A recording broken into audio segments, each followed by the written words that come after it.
Okay, amazing. So we've got a couple of people, and so we can start.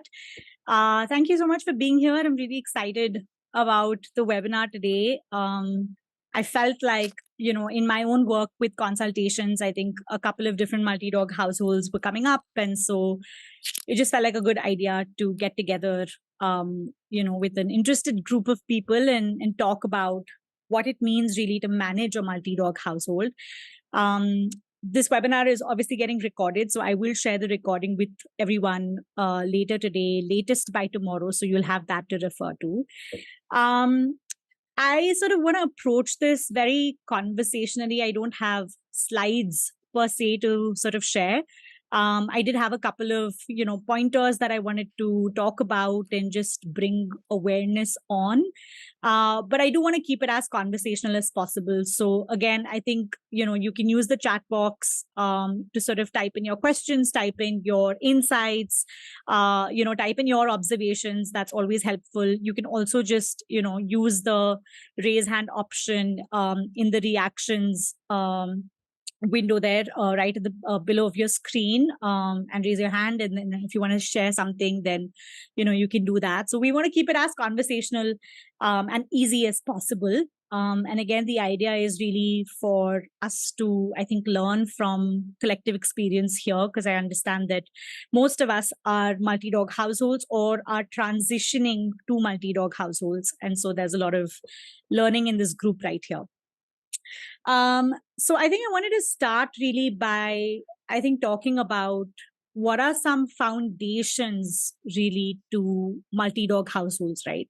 And then we will get into, the do's and don'ts, which are slightly easier to put into place. But I think when I think of foundations, like one of the first things that I think a lot about is, I think, seeing the 2 dogs, seeing the 3 dogs, seeing how many ever dogs you have in your household as really individual dogs with individual personalities and individual needs. And I specifically want to talk about personalities and needs because I find that that's also where a lot of the expectation mismatch happens. So, for example, I know of households that have a certain kind of breed. And then, they just feel like bringing home the same breed could be really helpful, right? But that's not necessarily always the case because even within the same breed, there are such individual differences within the dogs, right? Because personality differs, temperament differs. And so you could have 2 Labradors in the same house or 2 Indies in the same house, but the way that they engage with you, their personalities, their responses will look very, very different. So I think something for us to keep in mind is really to look beyond the breed, but look at individual personalities. And when we start looking at individual personalities, we start acknowledging or holding space or becoming aware of individual needs for their dogs, right? So it's not enough to say we have 2 dogs and they do everything together and they need everything together. It is really about understanding what does each individual dog need. And so, examples could be, they might need 2 different kinds of diets, right? Because their health conditions could look different. What they need from their bodies at this point in their journey could look very different. Feeding them the same diet may not meet the need that they have physiologically as well as behaviorally, right? Or, for example, one dog might seek connection much more than another dog. And so, how do you balance connection, meeting needs in that situation, right? How do you meet the needs for one dog in a way that fulfills them? But how do you also give another dog space because they may not need that kind of connection or may not seek that connection in a certain kind of way? I think another example that I often see is outdoor requirements, right? So for one dog, they might thrive in an outdoor environment and might enjoy, let's say, daily walks. They might enjoy stepping out of the house. But for another dog, that experience could be extremely overwhelming, extremely stressful. And I think that when we start looking at individual needs, we realize that we need to approach dogs in the same house slightly differently, right? And it's not really about, yes, of course, at some point it can be about, can we get them to a similar place or journey? But to even think of that, we have to first meet each of their dogs wherever they are, right? And so that I found is just fundamental, I think, to our expectations of when we bring dogs home or when we're thinking of a multi-dog household. It's not enough to say, oh, we have 2 dogs and so everything really falls into place the same way as it is for 1 dog. There are certain accommodations that we have to make. There are certain ways of doing things that will look slightly different. And I think we need to be open to that. And that openness comes from looking at each individual dog as an individual personality. I'm going to pause here. Any thoughts, any questions, any reflections that are coming up for any of you here? Not at the moment, just listening and absorbing. Okay, awesome. Yeah. Anyone else? I think, Surbhi, you touched upon, I'm Debashri. I am. So, of course, you touched upon so many different points, and in any multi-dog household, there are many layers to, peel off. And each of these aspects, be it outdoor walks, be it how you manage, as you said, the nutrition, how you manage their medical situations, and then their behaviors emerging out of their medical situations or bodily requirements, right? Or their natural temperaments and personalities, right? So that is a big challenge, and not challenge won't be the right word. It's a big ongoing situation that you have to be very on your feet about forever, right? And that is what's beautiful about it as well, because it's a very intuitive journey. You have to sort of open yourself to it.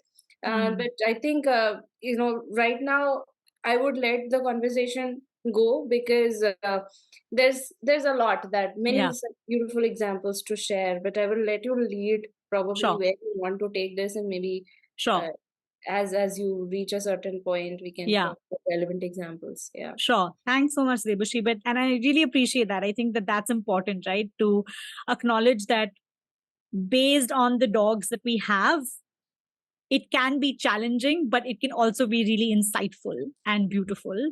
And I don't want to gloss over the challenge that sometimes lies, right, with multi-dog households, especially when we are bringing dogs from very different backgrounds, when we are bringing dogs with very different personalities. And so I think that's a really good segue into what I think is another very critical foundation. To me, I think that learning how to read your dog's body language is key to not just your relationship with them, but to also understand the dynamics and the relationship between 2 dogs, right? So obviously, even if you're in a single dog household right now, my request to you is go ahead, figure out how to read that body language, right? Bhag's Education obviously does this incredible course called Canine Essentials 101, which will just set you up for a very, very different, insightful journey with your dog.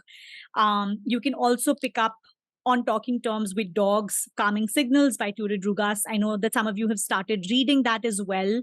But I feel like picking up on these signs, picking up on those cues, picking up on that non-verbal language becomes really, really helpful for several different reasons, right?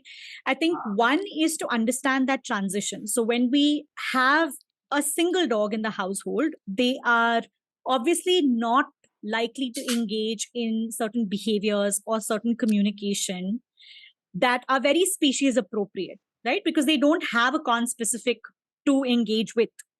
But when there is another dog in the household, we start seeing the emergence of some of that communication. We start seeing the emergence of some of those behaviors. And the human frame or the human context may not always be relevant or appropriate to understanding those behaviors.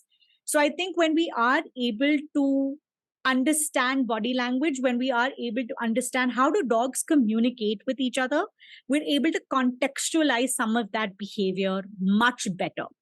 And I find that even in my own personal journey, I feel like what that has empowered me to do, and again, this is something that comes up in a lot of consultations, that's empowered me to know when to step in and help the dogs and when to let them figure it out, right? And so I think an example that often comes up, especially when we sort of bring dogs together in the household, is that maybe one dog starts growling at another dog in a certain situation, right? And our instinctive reaction is like, oh my God, the dog's growling. We need to jump in and we need to like stop it, right?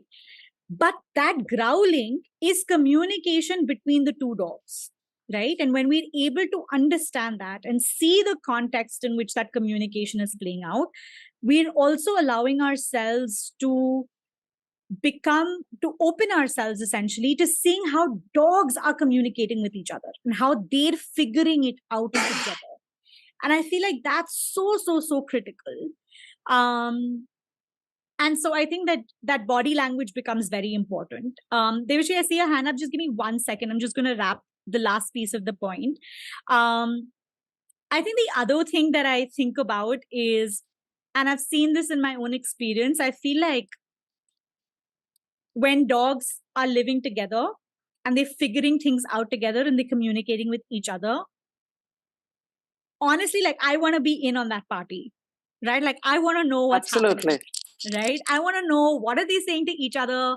What are we figuring out together? And I want to do it with I think humility, and I want to do it with like openness to also learn from them, right? Instead of assuming or putting my human context into something which may not be relevant. And so I think for me, the biggest advantage of learning canine body language, canine communication has been that when this party is happening between my dogs and when they're having a conversation, I am part of it, right? And sometimes I'm just sitting on the balcony and watching what they're saying or watching what they're communicating. But sometimes I'm also an active participant in that conversation, and my role differs based on the communication that they are engaging in. So I do feel like another foundation is just, learning that body language for sure. Devashi, you had your hand up. Yeah. So, just about because you brought up that growling communication, one of them, right?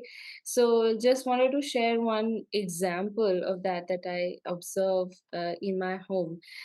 So I have one dog that we adopted from a shelter a few years back, and our second dog happened, and our first dog is very selective about which dogs she, allows into her life or is friendly with, or is comfortable around. Usually, she's the more aloof sorts, the high princess sort. So with our second dog, he was adopted right off the streets because it just happened. Life happened. Now they're very wonderful in a very talking to each other, playing with each other, seeking each other out when they're outside. But at home, earlier they used to play a lot, but then there were few instances of probably toy snatching from each other, and then Walnut, our girl, our first dog, she had a serious medical situation once, and a lot of these instances came together to kind of make them wary of each other, particularly our first girl, wary of our boys, our second dog's presence inside, only indoors, but all right. So she is very careful about allowing him close in an indoor situation.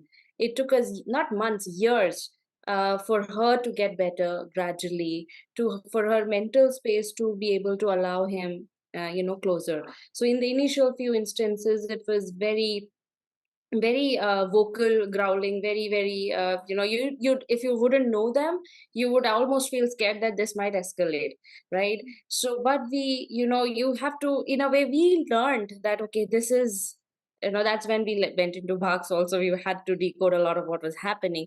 But eventually we learned that, this is them talking. We have to be on our guard, of course, that it shouldn't escalate beyond a point. But once we had the trust that they are working it out, we watched. And it was just her telling him that, please, this is my boundary, I'm not comfortable you coming closer than this, please maintain your distance. And Kai, our boy, our second dog, he has been till date so respectful in an indoor situation. He's got like the farthest line that you can draw in a room, he'll take that, absolutely respecting Walnut's ask, and beautifully just skirt around the room and make sure. And today, because they have developed that trust that Kai will not breach that boundary, that she's requesting that space, he's maintaining that. Today it has come to a place where, in certain situations, not always, but certain situations, when she feels comfortable, she can actually crisscross. It was at a point they weren't even crisscross like that, right? So today they are able to cross. They're able to get into a narrow gallery, and she will be able to cross, right, like two buses crossing each other. At one time, this was unthinkable for us, right? But today it has come to this only because we allowed ourselves to trust the process, to stay out, watch their communication happen, and see how it develops. What are they saying? And in a way, let it evolve naturally the way it should. And it has really evolved, and it is very humbling to watch how it happens. And as Surabhi said, to be a part of the process, to watch and be respectful about it. It's a huge learning journey. Yeah, thanks for sharing that, Devashri. Kalindi, you had your hand up. Yeah, so sorry, there will be a little bit of background noise. Not real. But this was just so when I'm thinking about the growling and I'm thinking about bullying. So we have a situation where, let us say, Pluto's sort of the second dog who came in later has taken up the bed space in the night, which is fair. And Leila, I mean, it's not that they get at each other, but when, let us say, there are spaces where, if let's say the morning Leila comes on the bed, she will want to keep Pluto off it. Pluto will somehow manage to get on top, and it's not disastrous, but there'll be a lot of growling and stay off, and then they'll figure their way out, and Pluto will somehow find a way. But this is, and it's repeated in different contexts. So for instance, when we enter the house, she doesn't want Pluto near us. So if actually Pluto figures it out and sits on the sofa and doesn't come to welcome us, it's all calm. But the moment she gets off and says, okay, I also want to be petted, then there's a lot of growling is just a manifestation. I really feel it's just saying, don't come near them till I'm done, or I want this. So in one sense, especially with this bed situation and other spaces also, I interpret it as bullying, which is why I'm tempted to step in. If nobody is harming each other, there's no escalation of the situation per se. But I feel that if I don't, or if I'm at least not performing to step in, then Pluto's also sort of, I think, is just corner. That's what is in my head, right? But I just want to know from you if that's something one should do, or should just, because I know it's not catastrophic. I mean, I know that she's going to figure it out and take her 15 minutes instead of 5 to get on the bed and come to that stage. But I see what Leila does is bullying, right? Like an older sibling.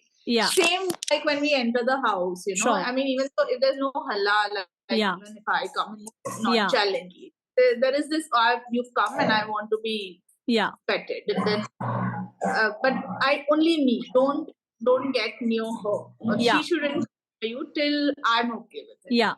So how is, I mean, do we let them figure that out and that's fair, or is there a point where one can step in and it's not messing things up for them?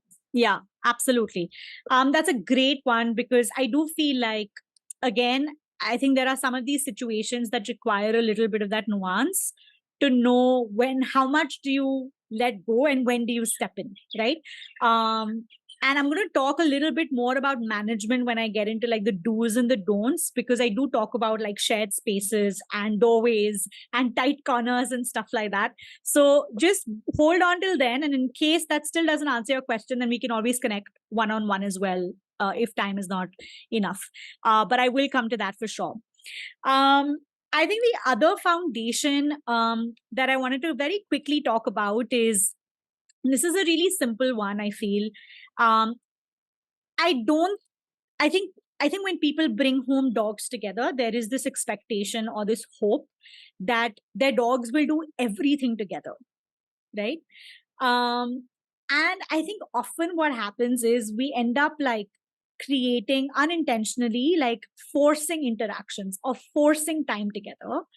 And I have found in my experience, but also with some of the dogs that I've worked with, that sometimes like distance and space is really helpful, right? So I think just suspending that expectation or suspending that notion that we must always do everything together, right? Like think about it, even in our own relationships, yes, we enjoy the company of our partners and our spouses and, close ones. But after some point, like we also like, listen, little bit of break, right? Just a little bit of space, just a little bit of distance. I think that adage of like distance makes the heart grow fonder applies even in this situation, right? I think it allows, and especially when you have dogs that are of very different energies, temperaments, ages, right? That individual time, that one-on-one time allows them to also decompress and physically rest and take a break from like a lot of energy. So in fact, I have a really close friend, and a client of mine has two dogs, two indies, and one of them is a pup while the other one's slightly older. And the puppy is in the puppy phase, right? And so there's a lot of energy, there's a lot of like wanting to be stimulated at all points in time. But this is quite a toll on the older dog. And so creating opportunities during the day, creating opportunities in your routine for dogs to also have their own individual time, right, becomes really important. They don't have to always be together. They don't always have to, do everything together. I think having those moments where they are decompressing themselves, whether it's even, for example, sleeping in another room for a few days, then coming back inside the room, or even if it is, for example, taking them out at different times of the day, having different people walk them together, like some of that individual time becomes really important. That also allows them to cope in their own way. So I think, again, something for us to just think about is, what does that one-on-one time for them look like in the house? The next one, I think, is again a big expectation management, which is when you are in a multi-dog household, I think it is very, very important to consider the impact of age, to consider the impact of personality, to consider the impact of past backgrounds on the dynamics that can form between dogs. It's not as simple as, oh, we'll bring home another dog and they will just get along, right? These are very nuanced relationships. They take time to evolve. If a dog has had a really tough history with other dogs, that could show up in their dynamic with your current dog in the household. I just talked about age. If it's a younger dog, if they're a younger dog versus an older dog in the household, that has a huge impact as well. Again, if there is a dog who is extremely energetic, who is very, very, hyper, but you have a dog who's much calmer, much slower, that could have a difference, right? And so again, with Luchi and Mutton very specifically, I see that often Luchi can get, Luchi is just a happy-go-lucky dog. And she gets excited really fast. Mutton, on the other hand, is a really old soul, even though Luchi is older to her. And she doesn't like boisterous interactions. She doesn't like high energy interactions. And that mismatch in energy used to often be a trigger for very, very bad fights between them. And so their dynamic took a very, very long time to evolve and build, right? We went from, in the early days, like Mutton would try and cope with that kind of energy, and she realized it was just taking a toll on her and she couldn't do it any longer. And when she couldn't do it any longer and Lucci wasn't able to process that communication, they would get into really big fights, right? And so we had to work very hard at actively managing the environment, consciously separating them through the day to decompress. We had to look at meeting their needs individually, finding connection needs for Lucci outside of Mutton because Mutton wasn't able to meet her needs in the way that Lucci needed, giving Mutton a lot of downtime because for their dynamic to develop and grow, right? And get to a point where they can peacefully coexist with each other. I think that's also such a big part, right? Because social media and just, media in general throws these images and videos of dogs cuddling with each other and being all cute and walking all over each other. And that doesn't always happen from the start, right? Dogs can get to that point and dogs can have moments like that in their relationship. But I think to think that that is how it's only going to be is then setting all of us for major failure, right? And I find that when we're transitioning into multi-dog households, expectation management for us is a much bigger task than actually managing the dynamics between the dogs, right? Because so often, because our expectations are slightly different, we walk into situations or we put our dogs into situations unintentionally where we're expecting this kind of, like buddy relationship from the very beginning, and that doesn't happen. It takes time, right? Think of it honestly, like, I mean, for all practical purposes, it's equivalent to like an arranged marriage, right? You've just found this other dog and you're bringing them home into your house, and now you're expecting them to fall in love with each other and like be tight together for the rest of their lives. And that just doesn't happen.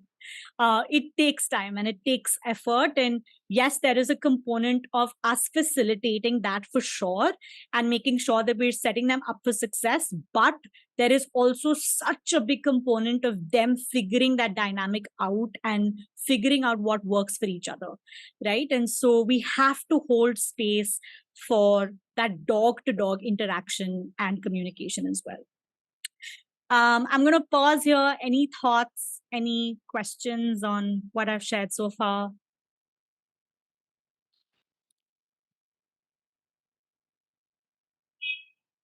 Yes, Anuradha aunty, go for it. Hi, everyone. I'm probably the oldest one over here.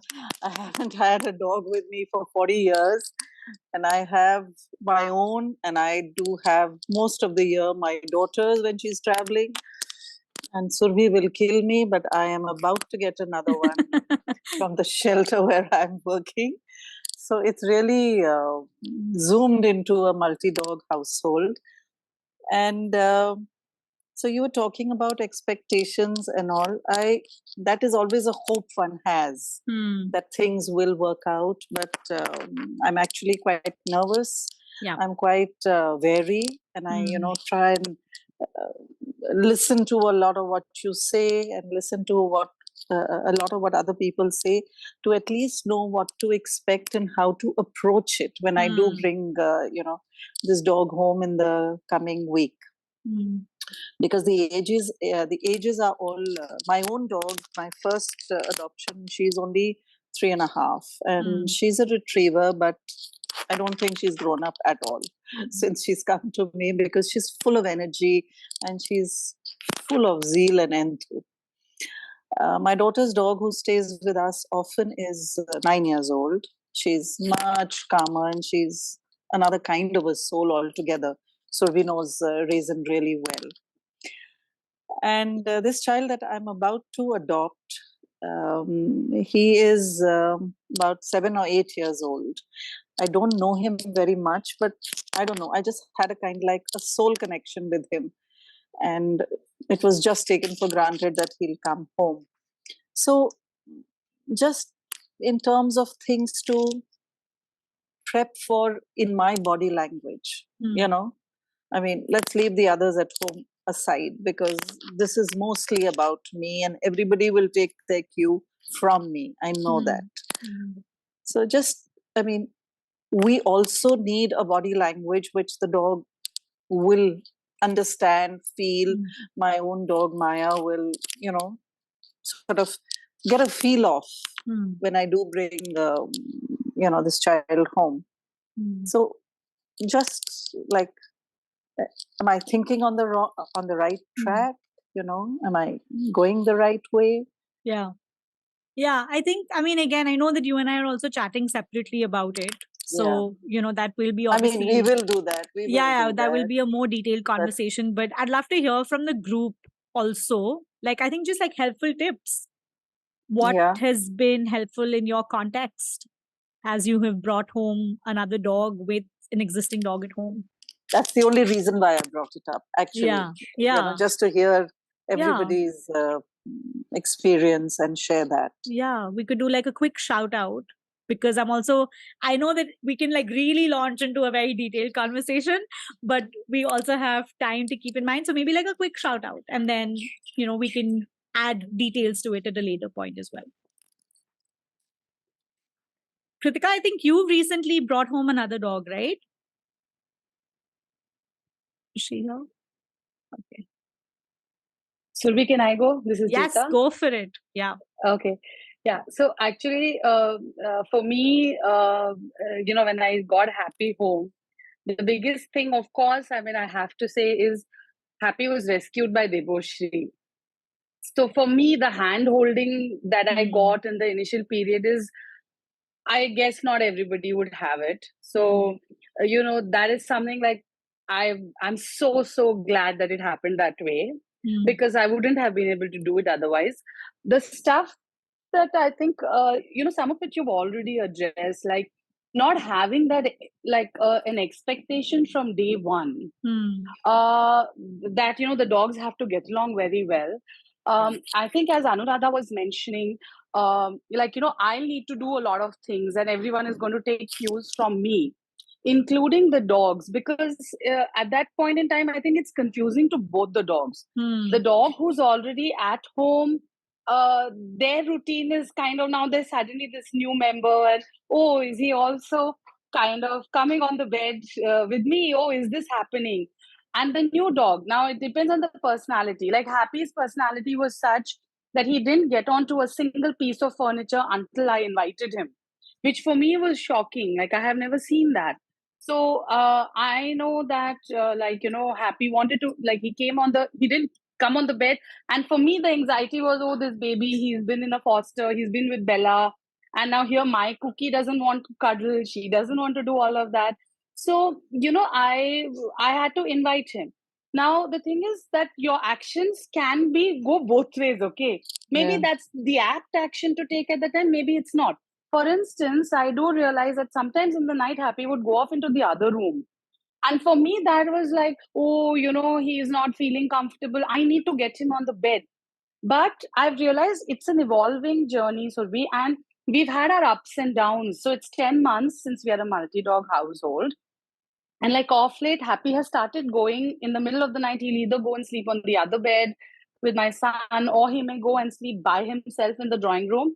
And I've learned to start respecting that, which I never did early on. Early on, I felt like, no, as a rule, he needs to sleep with Cookie and me, like in that space. And now I'm learning that it's okay. And actually, my husband has been instrumentally saying, Chhod dena, why are you so thing? Like, because I feel in between we had that, somebody spoke about it, I think Kalindi, that, he would become all thing. He wouldn't want Cookie to come on the bed, and we would all be trying from different angles. It's been evolving. So you don't know why now he's doing that and why he's doing the other thing. I don't know, but I feel like take your cues from them. Yeah, right. And if you see something escalating very quickly, try and get into something that feels like a neutral position. Like if you think there's something happening, don't sit with either. Just go. It happened between Cookie and Happy. Like they both wanted to sleep close to me and whatever else. And I saw that it would be a growling or whatever. I would say, okay, we're all going to sit in our own places, and I would go and sit on another sofa, because I'm like, okay, I just want to be neutral here. And I feel like the first 15 days are crucial. And that's when I had Deboshri holding my hand. So lots of love hugs and kisses to Debashri. But that is like those 15 days are really critical. I felt like we were forming the pack in those 15 days. I tell people I spent 2 weeks forming my pack. So yeah, that's my sharing. Yeah. Okay. Yeah. Thank you for that, Ruchita. Yeah. And Kalindi. Right. Just call me Anu, please. I'm not used to being called Anuradha. Okay, Anu. It seems like Anu. another person's. Okay, sorry, Anu. Right. We can take one more response. Yeah, Kalindi, go for it. I think, Surabhi sort of witnessed this because I think we just started consulting with her when we contemplated, or we happened to get the second dog, Pluto. But for us, I think it was very, because our Leila, our older dog, is quite she is a lot like your 3-year-old retriever, 2.5, who's never grown up, and Really? very vocal, very sensitive. Yeah, so we were very sure that if there is a decision to bring a second dog, it will be a joint. Like everybody will be on board. So, right. And Leila was at the top of that list, right? If she really has to be comfortable. And so actually Pluto came pretty unplanned because we've never seen Leila really interact with other dogs. I mean, she interacts with a lot of streeties, but it's very moment. She's quite the loner. But we were at the farm for 6 days, and when we saw them interact constantly, they were with each other. I mean, not necessarily engaging, but they were together. And she was okay with a lot of things that we've never seen her do with other dogs. And so we considered it, and we thought, okay, we can offer to adopt Pluto because she was in this space of, she was basically in and out of this farm where we were staying. And the dynamics changed a lot when we came home, obviously, because first there was a long gap between, so there was a plan to put Pluto in the car and just bring her back with us. So they would, I don't know how that would have flowed. Maybe it would have flowed a little better, but we had to go through this 15-day waiting period before Pluto could come home. And that 15-day really changed a lot for Leila because suddenly the space in which she was meeting Pluto again was different. It was her own home, obviously, and there was a lot of anxiety. But I think, I think we've sort of, I mean, it's been badgered a lot into me with the canine course as just let them figure it out, just to not get brutal. And so I have to really hold on to my horses a lot. Like, I want to step in a lot more, but I just sort of, I mean, I disengage after a point because, like, as I'm talking right now, I mean, I just to give an example, there is Pluto under my feet, and Leila just does not want her there. So they're based. It's just growling and pawing her and trying to get her up from there. And I want to put my hand in between and say stop, but I know. I mean, when I feel what Jeta said, sort of playing neutral.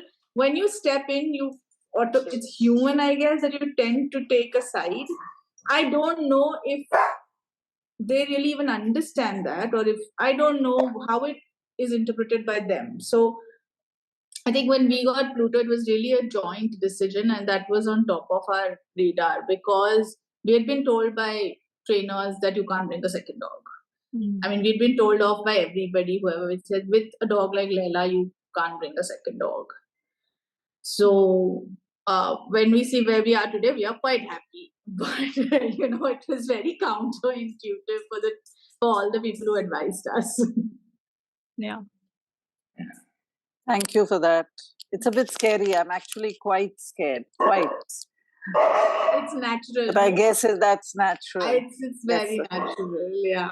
Right. Yeah. But Surabhi said something really nice when he actually got Pluto, because the day I got Pluto, I had a call from somebody, and this is just, it was so bizarre. Like, this lady, she has 6 dogs in her house, and she called me and said, "Are you crazy? You got another female, and they're going to tear each other. There's something called bitch fights, and you'll never." And I called Surabhi, just like having one major attack. I said, "What have I done?" And she was like, calm down. When it comes to it, we'll figure it out. You I don't know. need to. Right now, they're all smiling at each other and they're cordial. Just let them be. But So, Kalandi, yeah. when they're sitting with you right now near your feet and Yeah. growling at each other, does that lead to snapping, biting, or anything Not like at that? all. No. So one is a very calm dog. The Hmm. younger one is quite the old soul. She's very quiet and very like I think she really tolerates the older one. Yeah. And the older one is a very hyper, excitable being. So then I mean, you can know very quickly when it's going to escalate. That sign Right. you will get immediately. Like you will know ki ye escalate hone wala hai, step in. And I think that, and you've had dogs all your life probably. So I'm just saying that it will come to you immediately. But I haven't. I've only had dogs for the last 2.5 years in my 68 years. oh, so but I mean, they are our first dogs as well. But I think it's Right. very intuitive. You know when it's going to escalate. And like I said, I mean, I really got thrown off when this lady who told me that you're going to have a disaster at home. And I was like, I think I've made the biggest mistake of. But you get a sense, this is not anymore. Yeah. But I mean, and then you can step in, right? You're there. Yeah, of course. That's your job. But otherwise, they figure it out for themselves. They figure it out. That's helpful. That's very Yeah. helpful to know. Yeah, I think those are two helpful things, right, that I do want to call out. I think one is obviously when I'm saying they can figure it out. I think that some dogs have the mind space and ability to figure it out, and some don't. Right? And so, for example, and this is why I think that those foundations that I was talking about becomes important. Because when you have dogs that cannot figure it out for whatever reason, you will need to step in much more. You will need to actively manage the environment much more. But also you will have to focus on meeting those individual dogs' needs, right? Because we essentially want to get them to a place where they can figure it out. So, it's not really about it being open-ended. And I'm not, obviously in no way in form am I saying that, when they are figuring it out, let them fight it out with each other. Absolutely not. The space cannot be unsafe, right? But I think each dog, and that's very hard to say, right? So for example, if you have a dog, let's say with a bite history with other dogs, I would go in 100% with a lot more management, right? And have that set up strong to avoid any sort of biting reaction, right? Because that also impairs, that also damages relationship, right? Then it's just taking much longer to repair that relationship. But we also have to work simultaneously at then getting the dogs to a place where they are calmer, where they can think, where they can figure it out, to figure out what those triggers, etc., are as well. So it is, again, with each multi-dog household, it looks slightly different because the dogs who were part of that household are very different and their dynamics look very different. Right. Devashri, quick point from you and then I'll quickly move to the next piece. Yeah. Thanks, Surya. I'll wrap it up very soon. So I wanted to add to, what Anu's question was. I think another angle I have found really important to pay attention to is the fact how different are the two dogs or more than two dogs. And understanding that what your routine has been for your first dog may not necessarily work for your second dog. Right. And this will manifest in more ways than you can imagine. It is again a very intense learning curve, but you have to be very, very clued in to try to understand what's working. For example, as something as basic as, most people think the first thing is you get a dog, you walk them, right? But that may not be the scenario for the second dog, right? The first dog may be really getting a lot of kick out of the walks. They may really be doing well.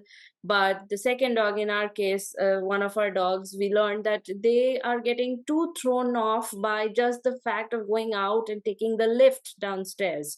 And they have an arthritic case, so we cannot also take the stairs.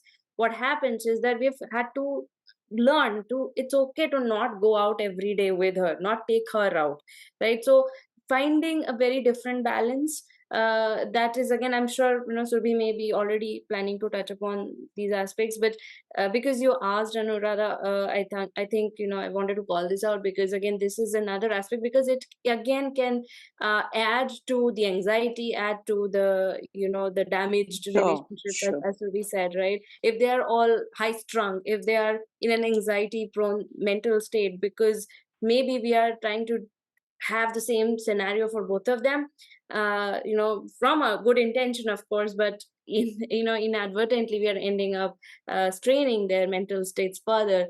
So that's where, to try and stay as looped in as possible to how they're different and what is working for one and what is not working for someone else, and finding that balance, again, ongoing journey. So yeah, Surbhi, quick things. Thank you, Debashri. That's very helpful. Right. Yeah, Kritika, I'm going to quickly address your question. And then, we can also take it up in the group very specifically, because again, you're also part of the reactive dog group, so that works. So this was actually the case with Mutton and Luchi. So one of the reasons why Mutton would end up getting into fights with her was because after a point, her pain threshold, just she couldn't handle it. And so something that we started doing, and I'm using this language because you're a Bhag student, but something that I started doing actively was splitting between Luchi and Mutton. Every time Luchi was like, woohoo, I'm going crazy, I need to play, split. And then that served as a big separation between Mutton and Luchi. And then that would follow with one of two things, right? One was either giving both of them a calming activity and helping them really calm down. In some cases with Luchi, that would not work, because in that moment, what she was needing was just play and connection, right? And so it resulted in two things. One is either I engage with her in that way, so that Mutton's out of the picture. This is not about play with her anymore. Or I actually started finding streety friends for her outside. So even if she ended up meeting another dog or a streety once or even twice a week, and she had a good play session with them, she would come back home much calmer. And so I did a lot of the splitting in the initial days to also build trust with Mutton, because up until that point, in my eyes, Mutton was the problem dog. Right? And then I realized, oh wait, it's actually Luchi who's the problem dog in this situation, and I need to keep Mutton safe. And so what that also resulted over a period of time with is that every time Luchi would get really worked up, and this still happens today, Mutton just walks away into another room. She's like, absolutely not. I am not engaging with you. Right? And even when she allows interaction, and if it gets too much for her, there are lots of head turns. She will move away. She will create distance. So then now Luchi is cued into that as well, right? Because we've worked at calming her down. We've worked at meeting her needs. We've worked at supporting Mutton. So it's, it is together wala dynamic, but it's also working individually and identifying what are areas they need support in. So that was something that was really helpful. Okay, got it. Thank you. Yeah, I find this is very true. I think about it a lot in our own human relationships. Just the fact that, for example, if we are in a relationship with a partner, our partner can't always fulfill all of our needs, right? We need other relationships and people as well. And I feel that's also true for dog to dog dynamics. In some cases, one dog may not be able to meet the needs for another dog. And then I think our role really is to identify how else can we meet those needs, and so that could be something that you can think about in this case. Thank you. Yeah, awesome. Okay, I'm going to quickly move into helpful do's and don'ts. And this is a really simple checklist, which irrespective of where you are in your journey, you can definitely keep in mind. I think, again, if you're thinking about transitioning into a new household, I feel these become just helpful boundaries to put into place and stick with. I think the first and foremost, which is super, super critical, is that you have to have separate feeding areas for the dogs. Absolutely, absolutely critical. Food is such an important resource for dogs. And unintentionally, unknowingly, when we put them into the same place, without any distance, without any barriers, for example, that can cause, that has the potential to cause a lot of food insecurity, that has the potential to cause a lot of like competitive eating, especially when you are bringing dogs from shelter environments where they are anyway in that environment, right? I think we control so many aspects of our dogs' lives. I think the bare minimum that we can do is just offer them incredible amount of security with food. And that comes when they are eating in a space where they feel safe. That comes when they're eating in a space knowing that there is not another dog hovering around, waiting to get into their bowl. When they don't have to like gobble their food up really fast because they feel like their food's going to be taken away by another dog. And so separate feeding areas, preferably with visual barriers, right? So I think identifying those spots in the house where one dog can be fed, another dog can be fed, and ideally there is like a door in between. And the only time that the dogs can actually meet each other after food is when the food bowls have been picked up. So you're very proactively removing food as a trigger, because food very often can become a quick trigger, right? And think about food is that when that insecurity starts building in, they may not necessarily end up actually fighting over food, but that insecurity becomes a stressor, which then manifests into potential fights, right? So we also want to sort of remove any possibility of that tension. So that I think is absolutely critical. The next one that I have is, I think, management around tight spaces like doorways specifically, and this applies to even when people come home, when you have guests over. I think it's very natural for both dogs to run up to the door when people come over, or when you're standing, let's say, at the kitchen and you're prepping their food. I think it's always helpful, and that can again become like a trigger point, right? Because this is a point of complete excitement. There's a lot of anticipation. When we're excited, we're not able to necessarily always think clearly. And so I think a couple of things to think about during this time is just like calm interactions. And this is so, so true for guests coming home. Like, it's so natural for guests walking in to see both dogs and go like, oh, yeah, hello, all of that. That's very, very riling up, right? And for some dogs, even the other dog stepping on them can lead to a fight, right? So we want to facilitate calm interactions with guests coming in. We want to use our own body language as barriers. So we refer to this as like a body blocking. So maybe place yourself between the two dogs when you're opening doors, place yourself between two dogs at the barrier, encourage one dog to come closer to you. Basically, what are ways that we can create distance between the two dogs at these doorways becomes very important. Because if there is distance, then the likelihood of them stepping all over each other and then that escalating into a situation of tension is very little, right? The other one to be mindful of is, again, shared spaces. So couches, beds, I think in Jetta's case, which was also very true for me with Mutton, I had to invite Mutton up. She didn't voluntarily want to come up. Now, for example, Lucci has a couch. She has a spot on the couch. Mutton's never wanted to come up there. That's been their understanding, and I have not had to intervene. But on days, for example, when Mutton and Lucci both sleep with us, which happens very often, we use a lot of pillows as barriers, right? We use our own bodies as barriers. So I'm sleeping in the middle and one dog is here, one dog is here. And we make sure that they're not sleeping in tight spaces, because again, that can potentially be a trigger point as well. Like I said, right, for each dog, it looks very different. Some dogs might be comfortable wanting to snuggle with each other. And that's a two-way consensual relationship to snuggling. Some dogs may not want to do it. And in that case, some of that active, proactive management really, really helps.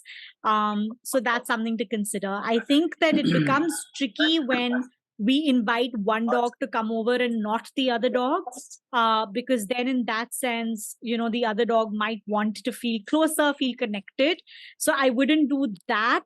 I think I would just think about how can we manage the bed situation in a way that there aren't overlaps, right? There are enough barriers, enough blocks around the way. And that's true even for example, within the house. I think thinking about using baby gates is a helpful situation, especially if you feel like, two dogs are struggling to be in the same space together. Then, you could have one dog come out while the other dog is behind a baby gate. For some dogs, that barrier works really well. For some dogs, even having visual access to another dog can be extremely cup-filling and stressful, and then we figure something else out. But I think these are the pieces that we start talking about with environment management, right?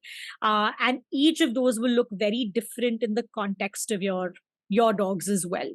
I'm going to quickly pause here. Any thoughts, any questions that you have? Okay, would the sharing spaces start immediately, or is it an adjustment period? Honestly, I think it differs from like dog to dog completely. And again, this is where I think there's room for like that, intra-species like communication, where, like some dogs might be absolutely okay with sharing space with each other, but for some, they may not. And that's where that management comes into place, right? I know that when we talk about like sofas, when we talk about beds as common spaces, like a common advice that's given is don't get any of the dogs up. But that's really not helping, right? Because we know that dogs seek elevated services. We know that dogs seek spaces to feel closer to humans. That is meeting a need. So the idea is not to meet the need. That's only going to cause more frustration. The idea is how do we facilitate this in a manner that's safe? And so, I would say that again, that completely and totally depends on the dynamics of the dogs and how they're adjusting. Honestly, I find it's always helpful to like err on the side of caution. And so I would anyway put the barriers in place, right? Because, I think it's again about giving our dogs choices, right? Can they figure it out, but can they also have the choice, right? And when we put them in a place where without any barriers, without any splitting happening, they don't have a choice but to share that space. But when you do put the barriers, then we can figure, right? Are they choosing to be by themselves? Are they choosing to move things around to be closer to the other dog? Is that acceptable to both dogs? So that's how I would look at it. I was thinking about it in a way that, she's never used to another dog on the bed. Say the sofa is okay maybe, but the bed she's always shared with us for 2 years of her life, and suddenly one day we just get a dog and there's another dog like in this safe space that she's had. It can be an adjustment period, right? Like For suddenly sure. one day there's another dog. Like it can be very surprising as well. Like, Yeah. this is supposed to be mine and suddenly you have to share it with someone else who I don't even know, sort of a Yeah. situation. That's where For sure. Yeah, for sure. Absolutely. And that's true for everything, right? That's true. I mean, it's such a huge adjustment period for the dog who's at home, right? And it's also like, I feel like this is why some of these things are really helpful, because it sets clarity, right? So even for the other dog, like knowing that I'm going to be fed in my own space and the other dog's not going to be in my space is a huge source of comfort, right? And it's eliminating stress right at the very start. And I think, Kritika, in your context, like when you think about the bed and the sofa and them trying to come up, I think again, think of your own body language with the hand signal, putting the barriers, like stepping it up, right? Like there's a little bit of like an orchestration that happens in the beginning, but that I think just comes naturally then as you keep practicing it. Yeah. Right. Yeah. That makes sense. Yeah. Okay. Any other thoughts, questions? Hi. Yeah, this is Hi. Unti. Yes. So it was lovely hearing everybody's stories. I have two dogs. One is the German Shepherd and one is the Indie. So thing is, there is a word called pawum, right? And my elder dog, he acts so pawum. So he's 10 right now, but he acts like he's 4. The other one is 4 and he acts like he's 50. So the thing is, the Indie exhibits a lot of signs of anxiety and resource guarding behavior. So he tends to sort of own the people who come inside the house. So he'll take that stance. And we interject a lot. Now that I'm understanding, we should not.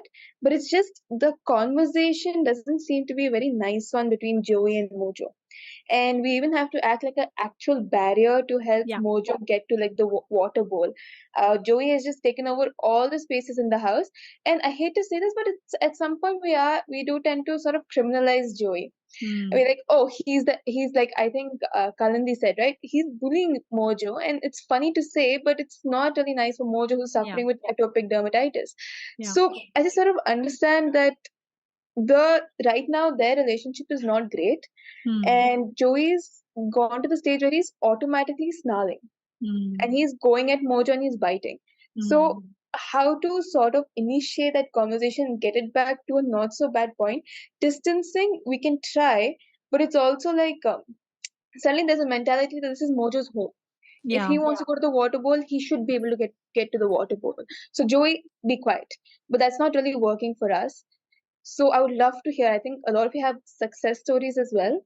So just give me some tips on how I can get it back from this stage it's gone into to just a slightly more manageable stage so I can work a little more. So I have been to a behaviorist.